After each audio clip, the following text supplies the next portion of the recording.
co-occurrence patterns in language. And then this harkens back to the notion that is attributed to Wittgenstein, that so you know a word by the company it keeps, or meaning is in use.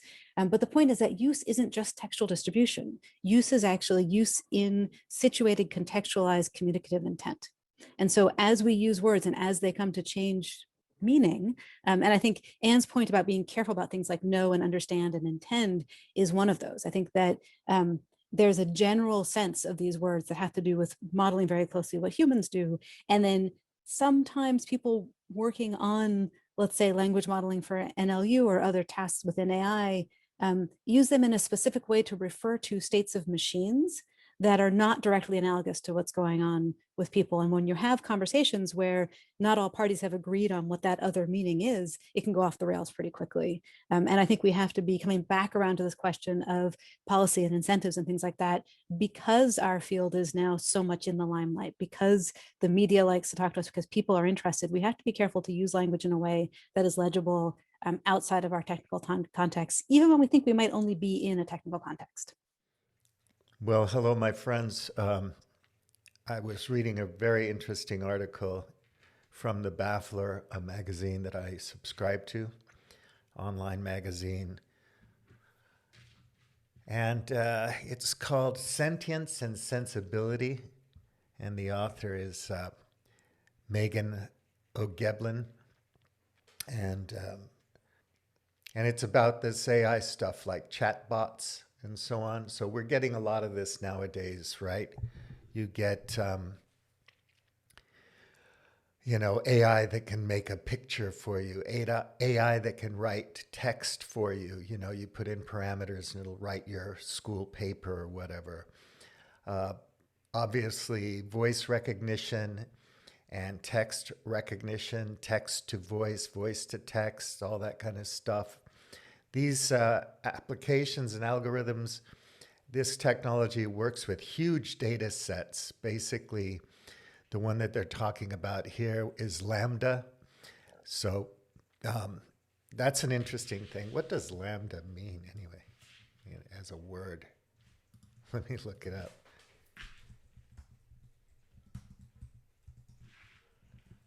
Does LaMDA have a meaning? No. Okay, so it's LaMDA. That's the name of the application. So MDA, I don't know.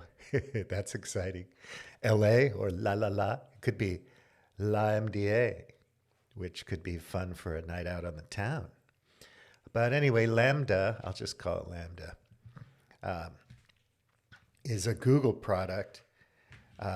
And they had it up for a while to be tested, and they had to take it down because it was coming up with, I guess, politically incorrect or rude stuff.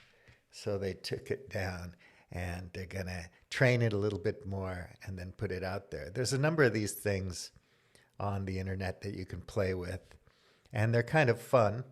Some of them are kind of fun for developing stories. If you're writing a screenplay or something and you want to find out names for characters that might fit, and you want to find out, turning points in the plot. Yeah, they can be really fun. They can be stimulating. They can help you in your creative process. But what Google's trying to do here is bigger than that. So this guy... Well, the most common way in which that word is used in our culture is in the Cartesian sense of dualism. The supernatural, spiritual soul that exists alongside the physical body and that isn't part of the physical realm. This talk is going to remain largely non-committal on the existence of that sort of thing and what kinds of properties it might have in any other context. Because even from a Cartesian framework point of view, there are material world and real world reflections of the soul that are observable in a scientific kind of way. So to kind of couch this in historical terms, we're going to have to go back a bit further than Descartes. Oh, there was a Washington Post piece about Blake Lemoine, and he's an engineer, kind of an eccentric character at Google, who is some kind of priest, who knows, Gnostic, Wicca, whatever kind of priest, Maybe he got his degree from a Cracker Jack box or online, or maybe not. Anyway, he's a smart guy. He looks like a nice guy. He's a software engineer, and he's on the research team, I guess, at Google, looking into AI and all this stuff. And so he gave a presentation to Stanford, and he was kind of intimating in some work that the chatbot is sentient, so it's alive, it has consciousness, and so on. Well, this was brought up by all kinds of bloggers and writers because, are you kidding me? It's not sentient and all that. But I don't think that's what he meant to do. He meant to cleverly tweak the algorithms to bring attention to a subject that's bigger than that, which is the moral and ethical concerns surrounding artificial intelligence and text generation and chatbots and things like that. Now, these are things that are fairly invisible to most of us. We don't think about them. They kind of exist in the background of applications we're using. It was pointed out in this piece that you could write a whole piece on Google's chat box using nothing but Google's applications and platform, which is true. So it's interesting. Anyway, don't be evil and all that stuff. We know Google's just a corporation, right? So it's really optimized for one function, which is to make money. And it uses us, our data, to make money. So we're all money-making machines for Google. And it's a trade-off, I know, and we don't mind making it, I guess, because we do it. Anyway, people within the Google ecosystem, the Google Corporation, they have all these forums and all these places they can go and talk and chat and write articles about concerns about the technology and the business and all that kind of stuff. And Google uses this to keep track of people and concerns, from an executive level to make sure that they're making the right moves and their products are going to be well received, I guess, and that they're going to work well and all that kind of thing. So, but as you get, as they encourage you to criticize or to discuss moral and ethical issues or issues of diversity and so on, they also don't want you just to share that information with outside sources like government people or other journalists or stuff without permission, because they don't like regulation. No tech company does. Most corporations don't like it. They just want to throw the technology out there, develop it as quickly as possible, monetize it as fast as possible, make money with it as fast as possible. And so some people get concerned about it. They might go to an outside source and then they get fired. So this happens a lot at Google and other places like Google. So it's a fascinating article, and I really recommend you read it. It's called Sentience and Sensibility, Megan O'Giblin, and it's talking about this guy, Blake Lamoine. And you can see his stuff on YouTube and read his work on Medium, and you'll find that it's more nuanced than just claiming that some AI chat box is alive. So some of the issues involved with it are have to do with Citizen United and the personhood of corporations and the speech of money and the speech of corporations and all that kind of stuff.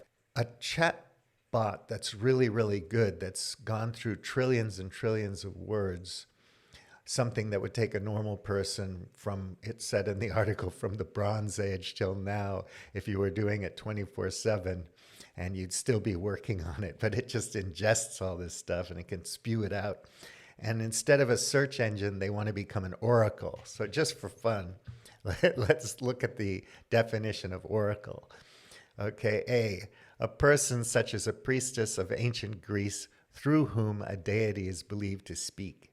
It's alive, it's God. You can imagine when it's so easy to interpret these synoptic gospels in different ways, right? and there's so many sects of Christianity, for example, and they're all at odds with each other over interpretation. So you go to the oracle and you start interacting with it and you start thinking it's telling you the truth. It's a God. It knows everything. And suddenly you know everything. And also it'll react to what you're interested in. So whatever bubble you're in, you're still going to be in it when you're relating to the oracle, right? Because you're going to be searching things that you're interested in. And so it'll confirm your biases. So they talk a lot about biases. This other person writes a interesting article called, what's it called? Something about stochastic parrots. Oh, on the dangers of stochastic parrots. Can language models be too big?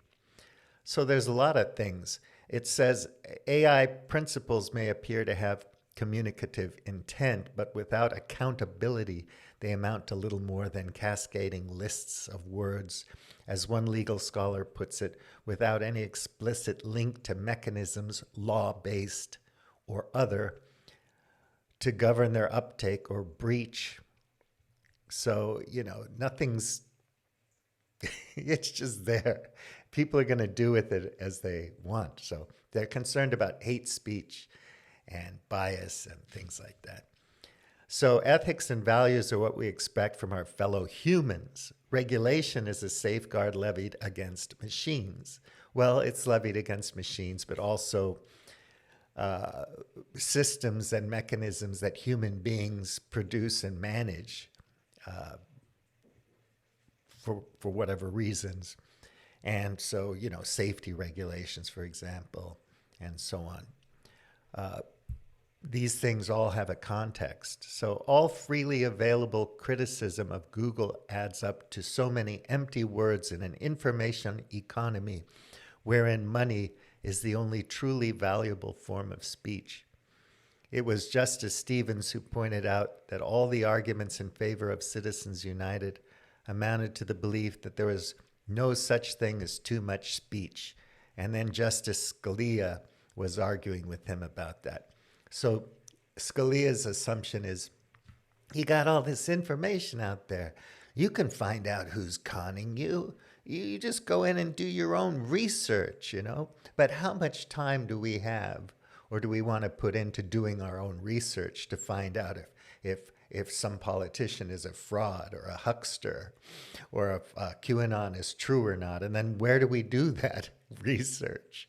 If we do it on a message board somewhere, that's just going to confirm our biases and our beliefs and build on those, then, you're into some LARPing thing, or you're into some kind of fantasy computer game type thing, and you don't even know it. You think it's real, and you wind up going to a pizza parlor with a machine gun. So these are big concerns. But Citizens United and that whole thing in the article is really interesting, how they talk about that. So too much information is the thing, right? I got all this information. I don't know what to do with it. I don't know how to interpret it. I don't have expertise in these domains. So as an oracle, getting back to the definition of oracle again, a shrine in which a deity reveals hidden knowledge or the divine purpose through such a person. An answer or decision given by an oracle. A person given wise or authoritative decisions or opinions. An authoritative or wise expression or answer. So can you imagine if you go to the chat bot for all of that, and you don't know how to develop that within yourself, within your own thinking? Critical thinking, logic, understanding biases and heuristics, and, all of these kinds of things. Realizing that domains can be very complex and require a whole lot of hard work to understand and to become expert within. Instead, you're going to the oracle and couching questions in certain ways and getting back answers. And suddenly you think, oh my God, there's a ghost in the machine and they're giving me the answers. And the answers, by the way, support my biases. So there you go. I mean, we do that with bloggers, with message boards, with channels on Rumble or YouTube or whatever. We tend to go, and then the algorithms support that because they want us to go, they want us to click, they want us to interact, they want us to share more and more and more data so they can figure out more and more ways to make money through advertising or whatever. And we just kind of go along with it without even thinking that much about it. So it's an interesting thing. And let's see, yeah, so I would go and read that if I were you. So Lamoine says another time, he goes, we're building very powerful AI systems that don't have a concept of morality. He warned the crowd at a Stanford 2018 event. We are building systems that are having an emotional graph of the world without a real deep understanding of moral implications. So this happens a lot, actually, in advertising, marketing, propaganda, and all that kind of thing. We're constantly exposed to things that have a moral graph. But what's the purpose? Where does it come from? Who's accountable for it? What do they want? What are they trying to achieve? How are you being used? Right? And so without our own ability to understand these things and to come to grips with moral and ethical sensibilities, we're incapable. We're just kind of like, people that can be easily manipulated. And I think most of us are. And so having too much information isn't going to help us. You can go to a bunch of bloggers who talk about a virus or something, and they've cherry-picked information from other bloggers who have cherry-picked information, and they've plugged them into this story, a narrative, right? And then they have their narrative, and it's a sticky narrative because people don't understand, and it's scary, and there must be some nefarious things going on, and it spins out of control, and suddenly you have this sticky audience, this community that all supports a totally warped perspective or point of view. And an oracle from Google, you can imagine, could be something that would either be incredibly great and empowering because you would have access to factual information and domain expertise in a very easy and convenient manner, or it could be something that just built upon your already existing biases and hatreds and fears and so on. And for Google, it doesn't matter because they just want to make more money. So we are a paperclip maximizing machine.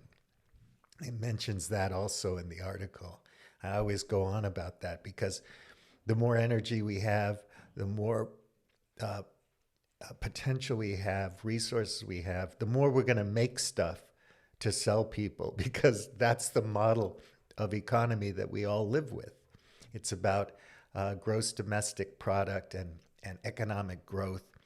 And we, to suggest there are different ways to think about growth, different kinds of growth that are equally as satisfying and exciting and wonderful, other than just buying more stuff, pisses off a lot of people because they want to see Africans living a standard of living of a middle class or upper middle class person in the United States. That's justice. That's social justice.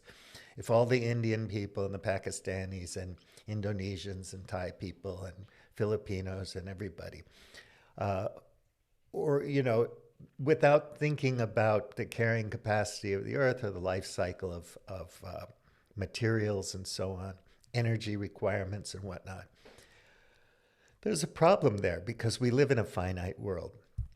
And a chatbot like LaMDA or LaMDA could be a really good tool to helping people understand reality and the truth of limitations. And, I prefer freedom under limitations because that creates a kind of structure within which one can be creative in a real sense, right?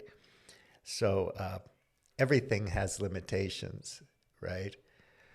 Anyway, I could go on and on about this. I'll just stop. And and suggest that you read the article and leave it at that. But it's really interesting, and I'll also put some links to some of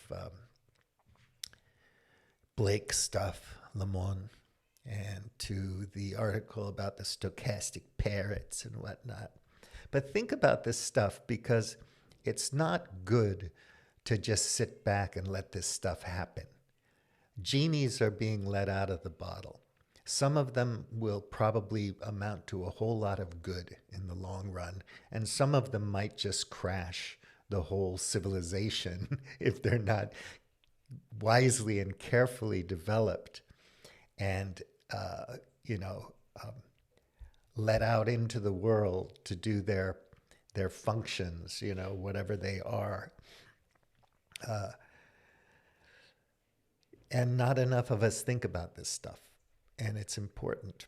And there is too much information out there, so you have to pick and choose what you're going to pay attention to. It's difficult, and sometimes you have to kick yourself out of your bubble and away from the oracle, away from the absolutists who are telling you the total truth, the absolute truth, and question how things really work. And that might require that you need to educate yourself in some ways. Okay, 20 minutes, finito. Thank you for listening, and I hope you come back. Click like, please subscribe, tell your friends. I need some viewers to keep me excited. Okay, so excite me. Talk to you later. Bullianti, out. The wall and me asking questions from behind. Why? Because I have this feeling that at this point you are sort of too close to your object. You have to have a distance from it. This is the only way you can objectivize it. So don't try to be a creative director of some kind. You have to remain always on the outside. You have to be the observer. Yes, this is the only way I can...